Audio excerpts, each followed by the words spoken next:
Hello students, once again welcome back to my YouTube channel's Account Hub. Today I will discuss characteristics of accounting. Later video I am discuss in accounting cycle and accounting meaning and definition of accounting. Definition and meaning of accounting. Accounting is a process of recording, classification, summarizing, reporting, interpreting and information communicate to the users, and accounting is an art of recording, classification and summarizing, that is known as accounting. आप लोग accounting की meaning से बहुत बढ़िया से जानकारी है, आप लोग जानते हो। और मैंने अकाउंटिंग साइकिल में भी मैंने बताया था आपको कि फर्स्ट स्टेप क्या होता है। पहले हम लोग स्टार्ट कहाँ से करते हैं, ट्रांजेक्शन। ट्रांजेक्शन कैसे होने चाहिए, इन मॉनेटरी टर्म्स में। ट्रांजेक्शन के बाद मेरा क्या होता है, उसी तरीके से हम लोग अब बात करेंगे आज कैरेक्टरिस्टिक्स में। कैरेक्टरिस्टिक्स या एट्रीब्यूट्स ऑफ द अकाउंटिंग। आप लोग जानते हो पहला जो है identification of financial transaction and event. दो वर्ड आ रहा है बेटा, एक ट्रांजेक्शन आ रहा है और एक इवेंट आ रहा है, दो वर्ड आ रहे हैं, बात ध्यान देना। आपको इसको क्या करना है, फाइनेंशियल नेचर का होना चाहिए।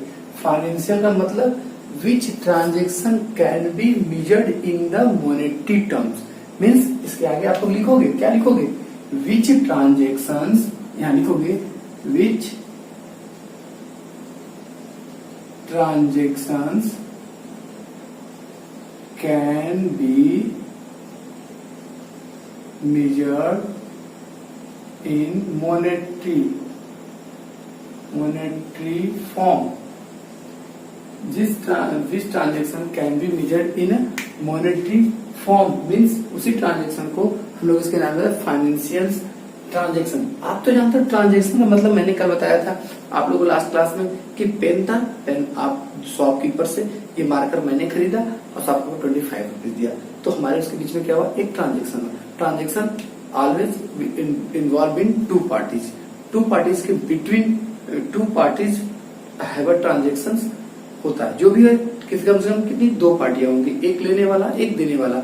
और उसी तरीके से कुछ वस्तु देगा, कुछ वस्तु कभी नहीं लेने देने वाला, तो हो सकता है उधार पे रह जाए बात, तो दो पार्टीज इन्वॉल्व होती हैं। और ट्रांजेक्शन में आपका वन साइड ऑलवेज क्या होता है, मनी रहेगा। वन साइड क्या इन्वॉल्व होगा बेटा, मनी।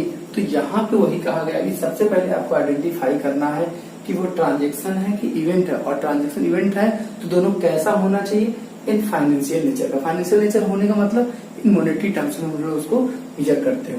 अच्छा बेटा, तो अब देखो ट्रांजेक्शन का मतलब तो आप लोग तो जानते हो। सपोज करो ये मार्कर मैंने 10 मार्कर, मैंने क्या किया, 10 मार्कर। आप लोग इसी के नीचे मेंटेन करके लिखते जाना, और इसी के नीचे आप लोग पूरा इसके रियलिटी डेफिनेशन कैसे लिखा हुआ है सब बुक से देख के लिख के कंप्लीट करना। 10 मार्कर आपने क्या किया बेटा, परचेज किया। क्या किया, परचेज किया। और एक मार्कर जो था बेटा उसका ईच मार्कर कॉस्ट कितना है, मान लेते हैं 20 रुपीज। कितना बेटा, ₹20। तो हमें टोटल मार्कर कितने की पड़ी, 20 इंटू 10 कर देंगे तो कितना आ जाएगा, 200 परचेज कॉस्ट हो गया। ये मेरा क्या हो गया बेटा, हमने इतने में परचेज किया। अब उसके बाद टोटल मार्कर हमने जो सेल किया, 10 सेल कर दिए। हमने कितना सेल किया बेटा, 10 सेल किया। और ईच का कॉस्ट कितना था, सेल प्राइस क्या थी, सेल प्राइस मतलब एसपी। सेल प्राइस कितना था बेटा हमारा, एक मार्कर का जो सेल प्राइस था वो कितना था, मैं मान लिया 25। कितना, ₹25।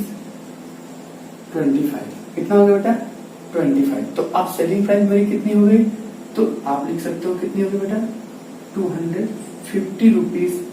ये क्या होगा मेरा सेल्स प्राइस। ये मेरा परचेज प्राइस मेरा कितना हुआ बेटा, कितना परचेज प्राइस हुआ, तो सर 200 रुपया। और सेलिंग प्राइस कितना हुआ बेटा मेरा, 250 रुपया।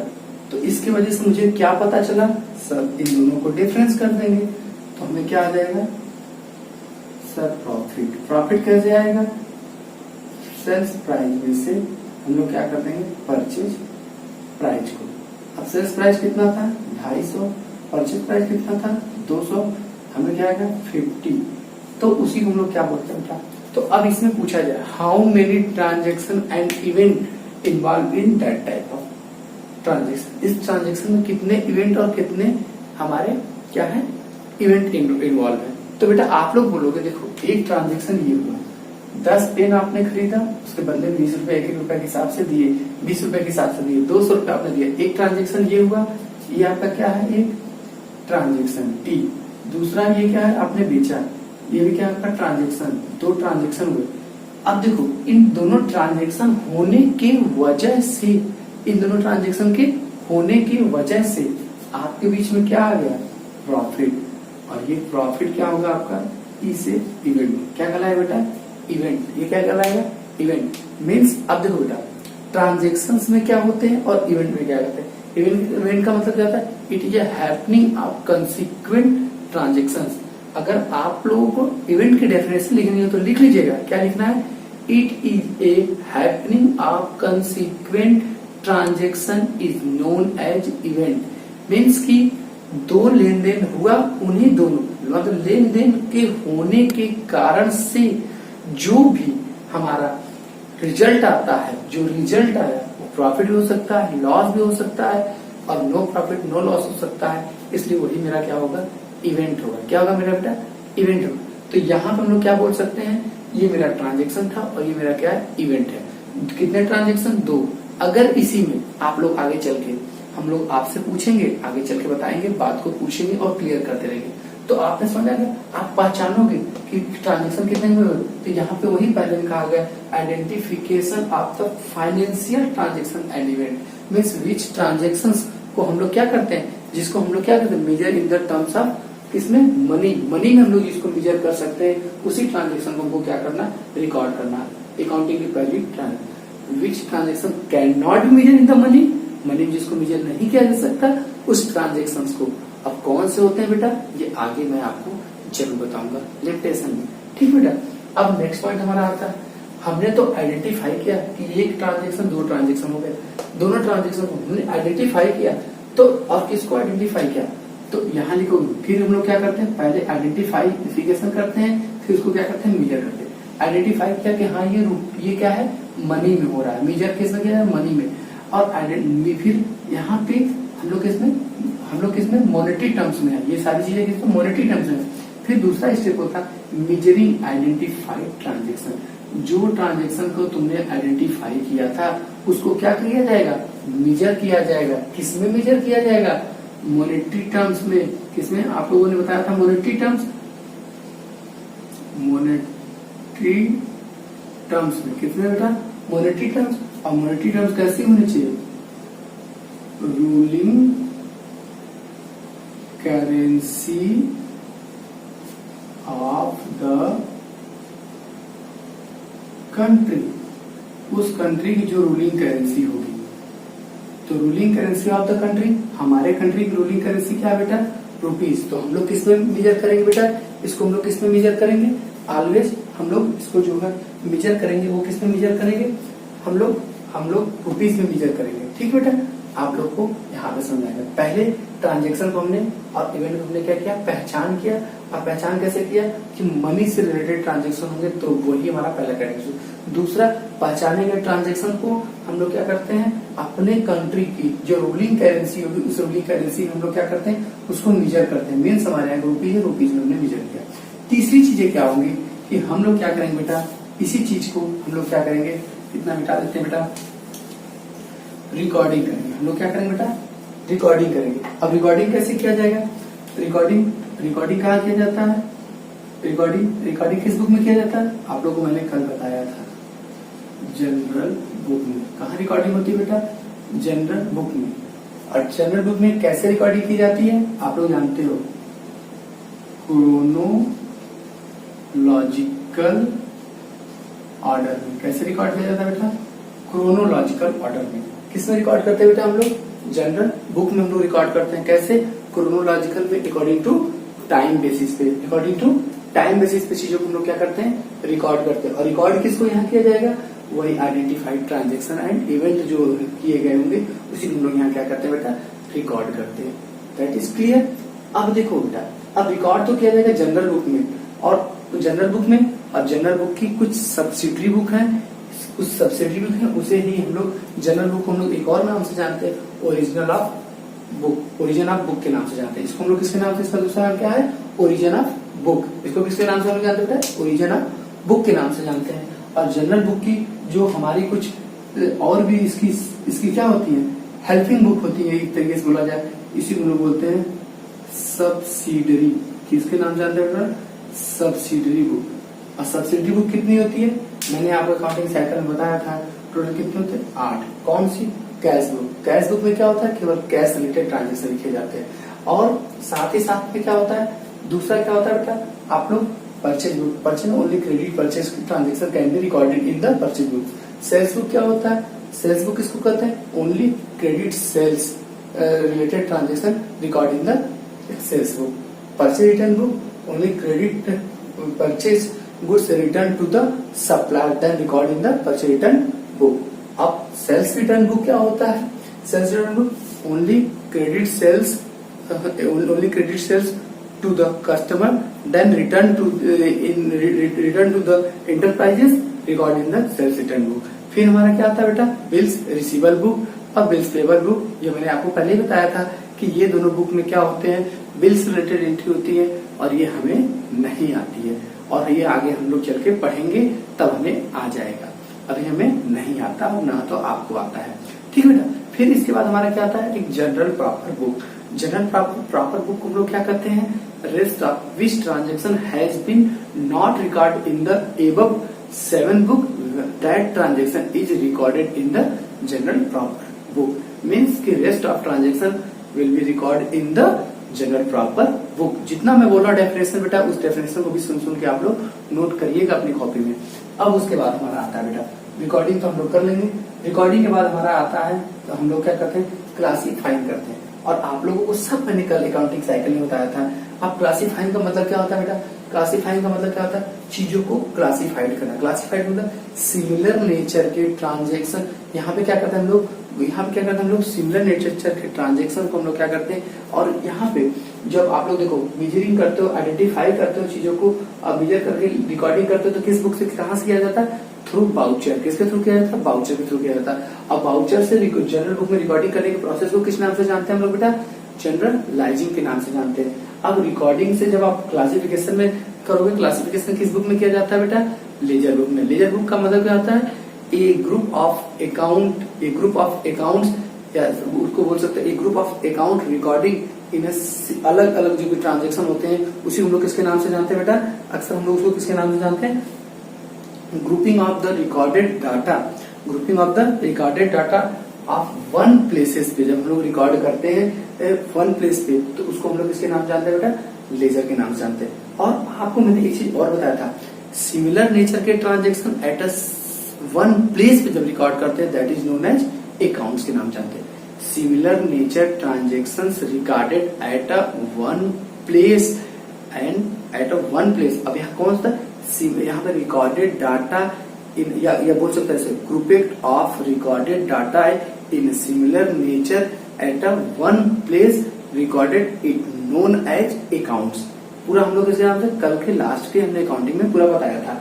तो क्लासिफिकेशन कहाँ किया जाता है, अकाउंट में किया जाता है। सिमिलर नेचर के ट्रांजेक्शन को एक जगह रिकॉर्ड किया जाएगा एक प्लेस पे, उसको हम लोग किसके नाम जानते हैं, अकाउंट्स के नाम जानते हैं। दूसरा मेरा पॉइंट क्या आता है बेटा, दूसरा मेरा पॉइंट जो होता है उसको हम लोग किसके नाम से जानते हैं, दूसरा पॉइंट जो मेरा होता है उसको हम लोग बोलते हैं अक्सर कि जब अलग अलग अकाउंट्स के जब ग्रुप ऑफ अकाउंट होता है, that is known as ledger book के नाम से जानते हैं। ठीक है बेटा, लेजर बुक। और हमारी फर्स्ट स्टेप क्या होती है, रिकॉर्डिंग। सेकंड स्टेप क्या होती है, क्लासिफिकेशन। अब क्लासिफिकेशन के बाद हमारा जो रिजल्ट निकलता है वो क्या निकलता है, सबका बैलेंसिंग निकाला जाता है। क्या निकाला जाता है बेटा, बैलेंसिंग निकाला जाता है। और उन बैलेंसिंगों को हम लोग क्या करते हैं, उन्हीं बैलेंसिंगों को रिकॉर्डेड वन प्लेस पे हम लोग रिकॉर्ड करते हैं। तो उसको हम लोग किसके नाम से जानते हैं बेटा, अक्सर हम लोग क्या करते हैं, आप लोगों को मैंने बताया था ट्रायल बैलेंस। और ट्रायल बैलेंस से हम लोग क्या करते हैं बेटा, हम लोग एक चीज बनाते हैं। ट्रायल बैलेंस से मतलब क्या होता है, ट्रायल बैलेंस से हम लोग क्या क्या बनाया जाता है, हम लोगों ने आपको बताया था कि एक फाइनल अकाउंट बनता है। क्या बनता है, फाइनल अकाउंट बनता है। क्या बनता है ट्रायल बैलेंस से, ट्रायल बैलेंस से हम लोग क्या बनाते हैं बेटा, फाइनल अकाउंट बनाते हैं। और फाइनल अकाउंट क्या होता है, ये क्या होता है, कलेक्टिबिलिटी ये कलेक्टिविटी ऑफ मेनी स्टेटमेंट्स, इसमें कई स्टेटमेंट्स का क्या होता है, कलेक्टिविटी होता है। कलेक्टिविटी मतलब एक साथ जुड़े हुए होते हैं कई स्टेटमेंट। जस्ट लाइक इसको अगर हम लोग क्लासिफाइड करें तो अलग हर पर्सन के अकॉर्डिंग फाइनल अकाउंट अलग बनता है। इसको फाइनल अकाउंट कहीं कहा जाता है और कहीं क्या कहा जाता है, फाइनेंशियल स्टेटमेंट। हम लोग कहीं इसका क्या नाम देते हैं बेटा, फाइनेंशियल स्टेटमेंट। आप लोग 11th में पढ़ोगे उसको फाइनल अकाउंट के नाम से, 12th में जब पढ़ोगे तो फाइनेंशियल स्टेटमेंट। क्योंकि 12th कंपनी के केस में फाइनेंशियल स्टेटमेंट बनता है और सोल प्रोप्राइटर केस में, मतलब एक बिजनेस अगर होगा तो उस केस में क्या होता है, फाइनल अकाउंट। फाइनल अकाउंट में दो चीजें बनता है बेटा, एक बनता है आपका trading and profit and loss account बनता है, और एक क्या बनता है आपका, बैलेंस शीट बनता है। और बैलेंस शीट क्या होता है, मैंने आपको कल ही बताया था, पोजीशन स्टेटमेंट, कि आपकी बिजनेस की पोजीशन को कैसे बताया जा सकता है, आपके एसेट्स और लायबिलिटीज के बेस पे कैसे बताया जा सकता है बेटा। आपकी पोजीशन को किस पे बताया जा सकता है कि आपकी क्या लायबिलिटीज है और क्या आपके पास लायबिलिटीज क्या है और आपके पास क्या एसेट्स, उसी के बेस पे। एसेट्स का मतलब जैसे होता है ना कि आपके घर में आपके गांव में, आपके शहर में आपका पोजीशन, इसका स्टेटस क्या है। स्टेटस मीन्स पोजीशन को ही बताता है। कौन से बिजनेस का स्टेटस पोजीशन कौन बताता है, बैलेंस शीट बताता है। और कैसे बेटा कि बिजनेस, जैसे आपके घर में क्या है, आपने कितना लोन लिया है, आपने कितना, आपकी प्रॉपर्टी है। प्रॉपर्टी मीन्स ही क्या नाम होता है, एसेट्स। और कर्ज का मतलब क्या होता है, लायबिलिटीज। ठीक बेटा, तो आप क्या करते हो, माइनस कर दोगे तो आपको पता चलेगा कि हाँ हमारे पास इतनी प्रॉपर्टी है। उसी बेस पे आपको बताया जाता है कि आपका लेवल पिछली बार से बढ़ा या घटा बिजनेस में। और दूसरा होता है trading and profit and loss, इसको हम लोग बेटा बोलते हैं इनकम स्टेटमेंट। हम लोग इसको किसके नाम से जानते हैं बेटा, इनकम स्टेटमेंट। हम लोग किसके नाम से जानते हैं बेटा, इनकम स्टेटमेंट के नाम से जानते हैं। इनकम स्टेटमेंट का मतलब कि फर्म पूरी साल भर बिजनेस किया, उस बिजनेस करने से बिजनेस को कितना प्रॉफिट हुआ, उसी को लोग इसके नाम जानते हैं इनकम स्टेटमेंट। अब जब आप इनकम स्टेटमेंट, तो इन दोनों को collectively called the final account. हम लोग बोल सकते हैं ना कि बोल सकते हैं द एबव या बिलो स्टेटमेंट्स आर कलेक्टिवली, यही बोल सकते हो, below statement are collectively called the final accounts. Below statement means balance sheet और trading and profit loss accounts का जो होता है स्टेटमेंट, ये जो बने हैं ये दोनों को हम लोग कलेक्टिवली एक साथ किसके नाम जानते हैं, फाइनल अकाउंट के नाम जानते हैं। कंपनी केस में क्या बनता है, कैसे बनता है, ये सब चीजें आगे हम लोग बेटा पढ़ेंगे और जानेंगे, छोटी छोटी चीजें हम लोग के पढ़े। फिर यहाँ बात आता है analysis and interpretation. Analysis and interpretation का मतलब क्या होता है बेटा, आप लोग जानते हो, कल भी मैंने बताया था। एनालिसिस का मतलब क्या करना, कि आप क्या करना, जो फाइनेंशियल डाटा होता है उस फाइनेंशियल डाटा का क्या कंपैरिजन करना। कंपैरिजन करना अपनी फॉर्म का दूसरे फॉर्म से, अपने बिजनेस का दूसरे बिजनेस से, अपने ही बिजनेस का लास्ट ईयर के परफॉर्मेंस से क्या किया जाता है, कंपैरिजन किया जाता है। उसी को हम लोग किसके नाम जानते हैं, एनालिसिस के नाम जानते हैं। इंटरप्रेटेट का मतलब क्या होता है कि वो डाटा को जब हम लोग किसी दूसरे को समझाते हैं, इंटरप्रेटेट का मतलब होता है दूसरे को समझाना।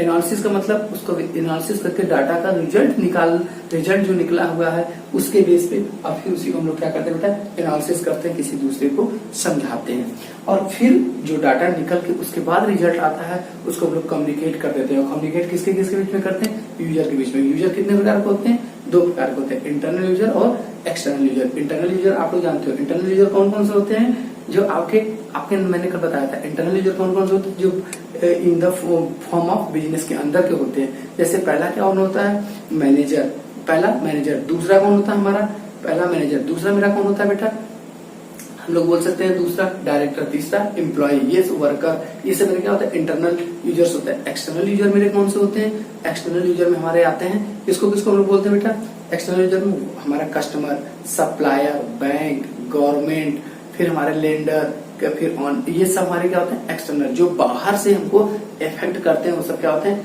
एक्सटर्नल। जो अंदर से इफेक्ट करते हैं वो क्या होता है, इंटरनल। ये तो हमारा क्या कैरेक्टरिस्टिक्स या एट्रीब्यूट्स ऑफ द अकाउंटिंग। बेटा ये कोई टॉपिक नहीं थी, ये कल से रिलेटेड ही थी, और आपको इसको फटाफट नोट करिए, इसको बनाइएगा।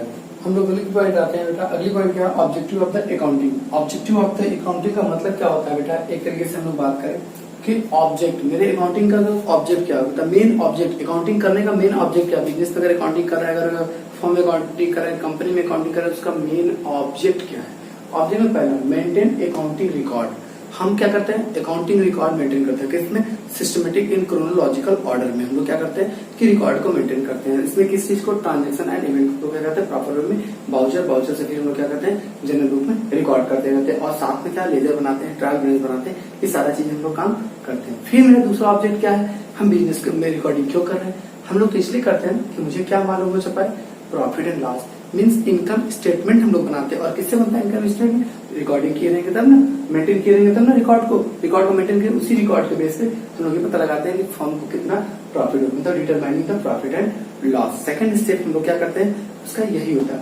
थर्ड हमारा क्या होता है, जब हम ये हो गया मुझे इतना प्रॉफिट हुआ या इतना लॉस हुआ, हमको मालूम चल गया, फिर ये भी पता लगाना चाहता हूँ कि हमारे बिजनेस का लेवल क्या है, इसलिए ईयर के अकॉर्डिंग इस बार कुछ बढ़ा या घटा, लोग चेक करते रहते हैं ना अपने बिजनेस का लेवल। तो फिर हम लोग का तीसरा ऑब्जेक्ट क्या है, determining the financial position. Financial position कहा जाए तो बेटा इसको हम लोग किसके नाम जानते हैं, बैलेंस शीट हम लोग कहते हैं, या इसी को हम लोग दूसरे नाम से मैंने क्या नाम दिया था, पोजिशनल स्टेटमेंट के नाम से जानते हैं, उसको हम लोग डिटरमाइनिंग करते हैं। फिर नेक्स्ट क्या आता है हमारा चौथा पॉइंट का, फैसिलिटेटिंग मैनेजमेंट। फैसिलिटेटिंग मैनेजमेंट का मतलब क्या होता है बेटा, कि जैसे आप प्रॉफिट एंड लॉस बनाए हो, पिछले बार के ट्रांजेक्शन को रिकॉर्ड किए हो, उसी के बेस पे आप क्या कर सकते हो, बिजनेस में फॉरकास्टिंग मैनेजर क्या कर सकता है, रिजल्ट ले सकता है, फॉरकास्टिंग कर सकता है, कितना सेल हो रहा है, किस प्रकार का सेल हो रहा है, किस एरिया में सेल हो रहा है। जब पुराना रिकॉर्ड मेंटेन रहेगा तो उसी के बेस पे वो क्या कर सकता है कि जो फैसिलिटेटिंग मैनेजमेंट मतलब बिजनेस के मैनेज करने में कब हमको ज्यादा सेल की आवश्यकता पड़े, कब हमें नहीं फालतू पैसा उसमें न इन्वेस्ट करें, ये सारा डिसीजन किसके बेस पे किया जा सकता है, रिकॉर्डिंग किए रहेंगे तो ही हमको पता चल पाता है। क्या फालतू के कार्य हुए अगर रिकॉर्डिंग नहीं करेंगे तो पता नहीं चलेगा। मैनेजमेंट को डिसीजन लेने में भी अकाउंटिंग क्या करता है, हेल्प करता है। नेक्स्ट होता है providing accounting information to the user. User का मतलब मैं बार बार कर रहा हूँ, यूजर कितने प्रकार, दो प्रकार होते हैं, एक इंटरनल एक एक्सटर्नल। यूजर जो होते हैं वो क्या करते हैं बेटा कि हमारे बिजनेस की चीजों को देख के ही पसंद करते हैं। वो देखते हैं वो उनके क्या कस्टमर ज्यादा जा रहा है, अच्छा तो वैल्यू उनके क्या सामान लग रहा है ज्यादा अच्छा मिलता है, उनके क्या पहुंच जाता हूँ। सप्लायर भी देखता है कि कितने दिन पे पूछते हैं दूसरे वाले से, भैया इसको उधार देने पे कितने दिन पे दुकानदार सामान पैसा वापस कर देता है, तो बोलते हैं एक हफ्ते में। ये सब क्या होते हैं, ये इनके जो डाटा होते हैं बेटा, आपको जब आगे 12th में चलोगे तो पता चलेगा। वहां पे क्या होता है, इसमें हम लोग पढ़ते हैं आगे चल उसको बोलते हैं debtor turnover ratio, creditor turnover ratio, ये कितने दिन में पैसा मेरा वापस करना है। ये भी क्या करता है, इनके द्वारा इन्फॉर्मेशन के बेस पे हम लोग क्या करते हैं, रिकॉर्ड किए रहते हैं। और इनको बेटा डाटा को डिस्क्लोज करना ही हमारे लॉ में हमारे लिखा गया है कि इनको हर साल अपने डाटा को क्या करना होता है, डिस्क्लोज करना पड़ता है। एक साइट है, उसी साइट पर सारी कंपनियां सारी संस्था अपने डाटा को क्या करते हैं, डिस्क्लोज करते हैं, बताते हैं कि मेरे पास इतनी एसेट्स है, इतनी मेरी लायबिलिटीज है, इतना मैंने लोन लिया, मैंने ऐसे आदमी से लोन लिया, ऐसे मतलब हर कंपनी हर बड़ी संस्थाओं को अपने पूरे अपने बिजनेस के ब्यौरा का डिटेल देना ही पड़ता है, पब्लिकली करना पड़ता है। तो उसी लिए कहा गया providing accounting information to the user. अब उसी डाटा को बैंक लोन लेने से पहले उसको चेक करेगा, तब उसको लोन देगा, मतलब सारी डाटाओं का और रिकॉर्डिंग नहीं रहेगा तो उनको कुछ भी फायदा नहीं हो पाएगा। नेक्स्ट होता है प्रोटेक्टिंग बिजनेस एसेट्स।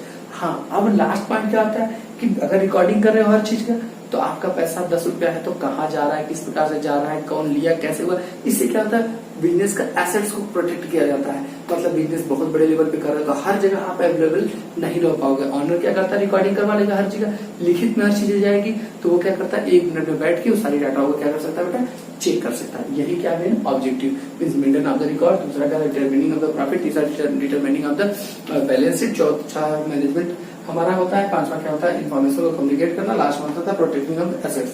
नेक्स्ट हमारा आता है क्या, function of the accounting. Function of the accounting का मतलब क्या होता है, maintaining systematic accounting record. Maintaining क्या करता है बेटा, सिस्टमैटिक रिकॉर्ड को ये क्या करता है, मेंटेन करता है, उसके बारे में यहाँ बात कहा गया। मेंटेन करने का मतलब क्या होता है, systematic accounting record. Systematic accounting, अब यहाँ बेटा सिस्टमैटिक कहा जाए तो सिस्टमैटिक क्या होता है, कॉन्सेप्ट, रूल, रेगुलेशन और प्रिंसिपल के बेस पे ही चीजों को क्या किया जाता है, रिकॉर्ड किया जाता है। मीन्स की अकाउंटिंग करने के लिए आपको प्रिंसिपल, रूल, रेगुलेशन, कॉन्सेप्ट सब आपको आगे चल के पढ़ने पड़ेंगे। और अगले ही चैप्टर्स के बाद से आपको पढ़ना पड़ेगा कौन सा कंसेप्ट होता है, कौन सा रूल्स होता है, कौन सा प्रिंसिपल होता है, कौन सा एजम्पशन होता है, किस बेस पे हम लोग रिकॉर्डिंग को मेंटेन करेंगे। तो यही बोला गया है कि इसका मेन काम क्या होता है कि जो सिस्टम हम लोग को सिस्टमेटिक रिकॉर्ड बनाना, सिस्टमेटिक मतलब कॉन्सेप्ट बेस्ड प्रिंसिपल बेस्ड पे इस चीजों को क्या करते हैं, रिकॉर्ड करते हैं। नेक्स्ट हमारा आता है बेटा preparation of the financial statement, preparation of the financial statement. अब हम लोग क्या करते हैं, फाइनेंशियल स्टेटमेंट भी तैयार करते हैं। और फाइनेंशियल स्टेटमेंट आप जानते हो कैसे बनाया जाता है। फाइनेंशियल स्टेटमेंट में कंसिस्टेंट ऑफ द दो टाइप के स्टेटमेंट होते हैं। पहला होता है इनकम स्टेटमेंट, दूसरा क्या होता है हमारा पोजीशन स्टेटमेंट। पोजीशन स्टेटमेंट हमको ये बताता है, जो बार बार बता रहा हूँ, सब चीजें उसी में, सब में करीब वही चीजें मिलेंगी, बस नाम थोड़ा सा चेंज हो जाएगा। फंक्शन कार्य सारी चीजें मैक्सिमम एक ही होती है। तो फाइनेंशियल स्टेटमेंट। नेक्स्ट हमारा था meeting legal requirement. Legal requirement का मतलब कि अगर जो आप डाटा बनाए हो, मेंटेन किए हो, इसमें अगर आपने ओवर राइटिंग, सुन लेना बेटा, अकाउंटिंग के समय कहीं भी कोई क्वेश्चन कर रहे हो उसके ऊपर ओवर राइटिंग मतलब दोबारा पेन नहीं चलना चाहिए। अगर आप बिजनेस कर रहे हो, अगर कोई वाउचर बिल कटा हुआ है, उस पर अगर 2 बार ऐसे पेन चला गया तो वो as a proof document court में नहीं ले जा सकते, वो लीगली एक्सेप्टेबल नहीं होता।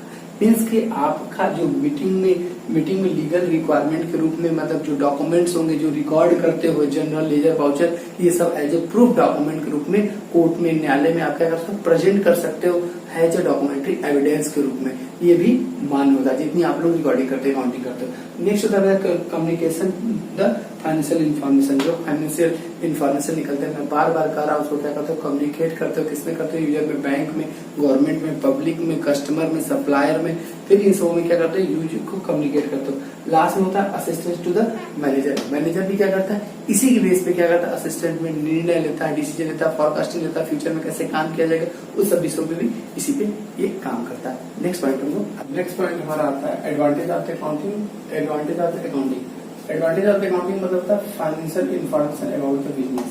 मीन्स अकाउंटिंग जो होता है वो क्या करता है, बिजनेस का से रिलेटेड जो होता है वो क्या करता है, फाइनेंशियल इन्फॉर्मेशन को प्रोवाइड कराता है। मीन्स बिजनेस के प्रॉफिट के बारे में, बिजनेस के लॉस के बारे में, हर चीज के बारे में कौन, जो बिजनेस से रिलेटेड सारा इन्फॉर्मेशन कौन प्रोवाइड करता है, अकाउंटिंग। इसके अलावा कोई ऐसी चीजें नहीं होती। फिर हमारा आता है assistant to the business. Assistant to business का मतलब क्या होता है कि मैंने आपको बताया था कि बिजनेस के बेस पे ही हम लोग क्या कर सकते हैं, डिसीजन ले सकते हैं, जो भी कर सकते हैं हम लोग। असिस्टेंट टू बिजनेस का मतलब होता है कि जो भी हम लोग प्लान लेते हैं, टेक फिर बजट बनाते हैं, या फ्यूचर में क्या इफेक्ट होगा, ये सब चीजें किसके बेस पे, अकाउंटिंग के बेस पे लोग कर सकते हैं। फिर रिप्लेसमेंट मेमोरी। रिप्लेसमेंट का मतलब क्या होता है, जैसे हम लोग कहते हैं ना कि हम लोग क्या करते हैं, कुछ समय तक याद रखेंगे फिर भूल जाएंगे, तो ये रिप्लेसमेंट मेमोरी का अकाउंटिंग काम करता है। रिप्लेसमेंट मेमोरी मीन्स हो गया बेटा कि आप जब भूल जाओगे तब जरूरत पड़ने पर आप उस बुक से कॉपी से चीजों को जहाँ रिकॉर्ड किया होगा देख सकते हो। इसलिए अकाउंटिंग क्या करता है, एडवांटेज ये है कि रिप्लेसमेंट मेमोरी काम करता है। जब चीजें आप भूल जाओ तो वहां से चीजें को देख सकते हो, साल 2 साल की डाटा को आप क्या कर सकते हो, देख सकते हो, वॉच कर सकते हो। फिर होता है facilitate the comparative study. Comparative study का मतलब अपने बिजनेस को अपने पिछले ईयर के बिजनेस से, उससे पिछले ईयर के बिजनेस से, अपने बिजनेस को बगल वाले बिजनेस से क्या किया जाता है, इसमें कंपेयर किया जा सकता है। Which business is better, which business is growth, या बिजनेस इज डिक्लाइन, ये सारी चीजें हम लोग क्या कर सकते हैं, पता लगा सकते हैं। फिर facilitated the settlement of the tax liability. इससे क्या होता है बेटा, टैक्स लायबिलिटी भी आपकी क्या होती है, सेटलमेंट किया। Facilitate the settlement of the tax liability. Tax liability भी आपकी क्या होती है, इससे सेटल किया जाता है, फाइंड आउट किया जा सकता है कितना जीएसटी लगेगा, कितना आपको टैक्स, इनकम टैक्स लगेगा।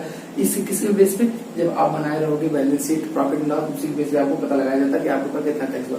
फिर फैसिलिटेट लोन। आपको मैंने भी लास्ट वीडियो में बताया, लास्ट पॉइंट में बताया था कि इसमें लोन भी आपको मिलता है अगर आपके बिजनेस का सारा रिकॉर्ड एक तरीके से मेंटेन होगा और आपका बिजनेस हर समय ग्रो अप होता रहता है, तो बैंक आपको फाइनेंशियल परफॉर्मेंस, आपके परफॉर्मेंस के बेस पे आपको फाइनेंशियल फैसिलिटी प्रोवाइड करा सकती है। नेक्स्ट आया था एविडेंस इन कोर्ट। आप डॉक्यूमेंट्स को रखे रहोगे तो कोर्ट में एज ए एविडेंस भी कर सकते हो, प्रेजेंट कर सकते हो। फिर उसके बाद facilitate the sale of business. जब आप बिजनेस को सेल करोगे और प्रॉपर रिकॉर्ड मेंटेन किए रहोगे तो आपको अपने बिजनेस की रियल परचेज प्राइस मिल जाएगी, उसकी बिजनेस की रियल वैल्यू उसमें क्या है, नहीं तो उसके बाद एस्टिमेटेड बेसिस पे आपको बेचना पड़ेगा अगर रिकॉर्डिंग नहीं किए रहोगे। हर चीज ट्रांजेक्शन का आपको पता चलेगा आपके बिजनेस का वैल्यू कितना है उसके बेस पे।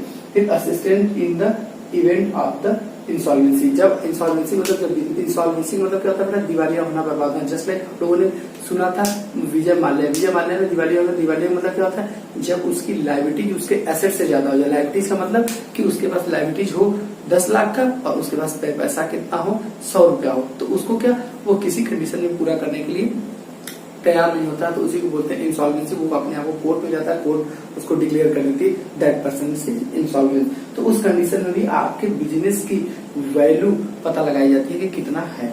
फिर नेक्स्ट आता है helpful in partnership accounting. Partnership accounting जब भी किया जाता है, अकाउंटिंग की बात है। अकाउंटिंग में कई प्रकार के अकाउंटिंग होते हैं, partnership accounting, company accounting, sole provider accounting, कई प्रकार की अकाउंटिंग होती है। आपको सब पढ़ने में था, कुछ 11 में कुछ 12 में।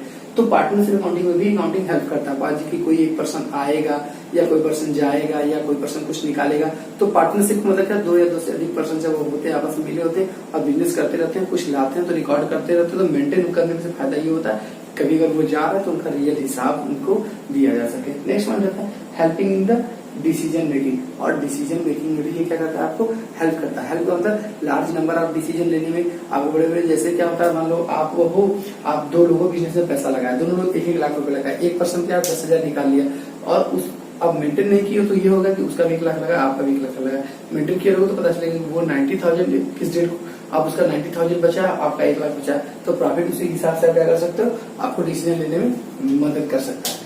नेक्स्ट पॉइंट हमारा आता है बेटा लिमिटेशन ऑफ अकाउंटिंग।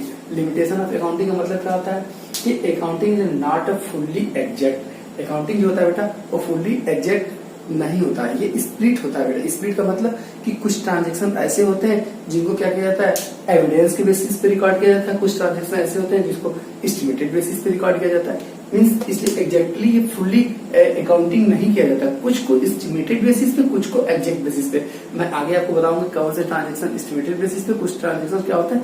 जैसे आज अभी बता दे रहा हूँ आप लोग को, हल्का सा सुन के चलिएगा।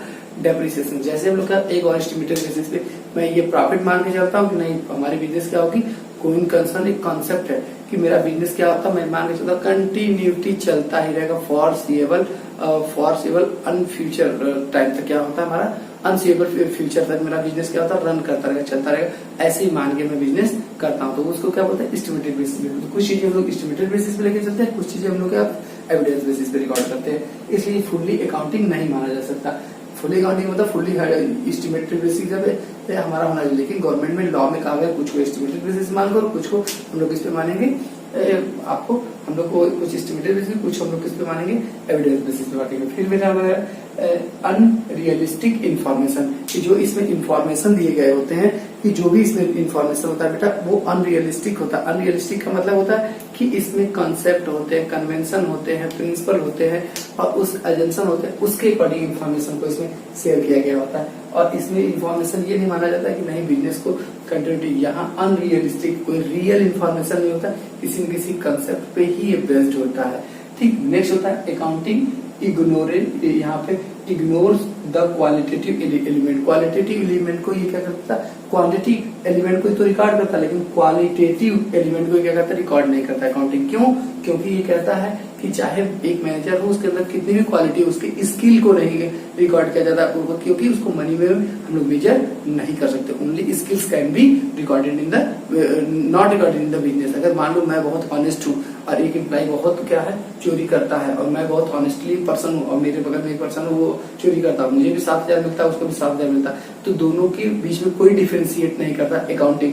दोनों क्या करता है, वो सेम मानता है, क्योंकि वो बोला ही गया कि इसमें ओनली फाइनेंशियल नेचर का ही ट्रांजेक्शन कैन बी रिकॉर्ड किया जाता है। फाइनेंशियल नेचर मतलब यूनिटी टर्म्स को रिकॉर्ड किया जाता है। Accounting ignores the effect of the price level changes. आप रोज सुनते हो कि प्राइस क्या होता है, डॉलर का बढ़ता है घटता है। अगर आप किसी से 1,000 आज लिए हो तो साल बाद भी देते हो तो 1,000 देना पड़ता है। इसमें क्या होता है, प्राइस लेवल चेंजेस को आप इफेक्ट नहीं डालते कि प्राइस उस समय 1,000 की वैल्यू क्या थी और आज 1,000 की वैल्यू क्या, इस चीज को आप क्या करते हैं, इग्नोर कर देते हो।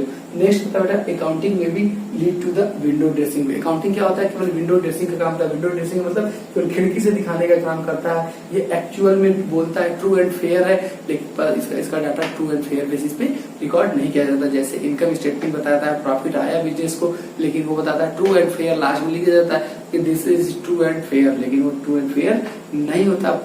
पूरी तरीके से कुछ चीजें एस्टिमेटेड बेसिस पे ज्यादा अब बिजनेस के प्रॉफिट को दिखा दिया गया है, कुछ चीजें एक्सपेंस नहीं तो उसको एक्सपेंस मानकर दिखा दिया जाता है, वो रियलिटी नहीं होती है। यही हमारे यहाँ पे लिमिटेशन होते हैं बेटा। तो आज हम लोग इतना पढ़े, हम लोग बेटा आप लोग इन सब का प्रॉपर वे में नोट्स बनाइएगा, नोट्स बना के हमें दीजिएगा बेटा, और हमें आप लोग अपने क्लास वर्क के बाद तो बना के हमको इसको दिखाएगा। एक चीज आप लोग ध्यान दीजिएगा कि आप लोग का जो आज का होमवर्क है वो ये होमवर्क है कि आप लोग को 5 ट्रांजेक्शन और 5 इवेंट लिखने हैं। क्या लिखने हैं बेटा? 5 ट्रांजेक्शन एंड 5 इवेंट आपको राइट करके लिखना है। तो राइट 5 ट्रांजेक्शन एंड 5 इवेंट्स आपको लिखने हैं। और एक पॉइंट, एक अगला होमवर्क जो है वो ध्यान से सुनिएगा। अगला होमवर्क ये है कि right 5 qualitative elements. Qualitative elements mean कोई 5 क्वालिटेटिव ट्रांजेक्शन बताइए। जैसे हमने बताया था ईमानदारी, तो वैसे इस प्रकार के कोई 5 क्वालिटेटिव एलिमेंट्स भी हमको बताइएगा। 3 आपके होमवर्क हो गए, आप इसको ध्यान देके लेके कंप्लीट करिएगा। और नेक्स्ट वीडियो में अब हम लोग बात करेंगे, जो नेक्स्ट वीडियो होगा वहां से मजा आएगा, वहां से आप रियल में बिजनेस के बारे में पढ़ना स्टार्ट करो। वहां से कॉन्सेप्ट बहुत इंपॉर्टेंट होगा बेटा, वहां से चीजों को आप करते हुए लेके चलोगे। ये तो आप लोग थ्योरी पार्ट था, आप अपने बुक से भी पढ़ सकते थे। ठीक है बेटा, तो हम लोग हमारे वीडियो को आप बेटा लाइक करें और चैनल को सब्सक्राइब करें। नीचे दिए गए बेल आइकन को दबाना न भूले बेटा, कि आपको प्रॉपर नोटिफिकेशन हमारे चैनल को का मिलता रहे। और आपको हमारे वीडियो में अगर कोई कमी भी लगी, अगर हम कुछ तेज बोलते हैं, कुछ जल्दी जल्दी बोलते हैं, तो आप हमें सुझाव दें, कमेंट बॉक्स में दीजिए। और जिस प्रकार की कमियां होगी मैं अपनी कमियों को सुधार करने की कोशिश करूंगा। ठीक है बेटा, तो हम लोग चलते बेटा, बाय बाय।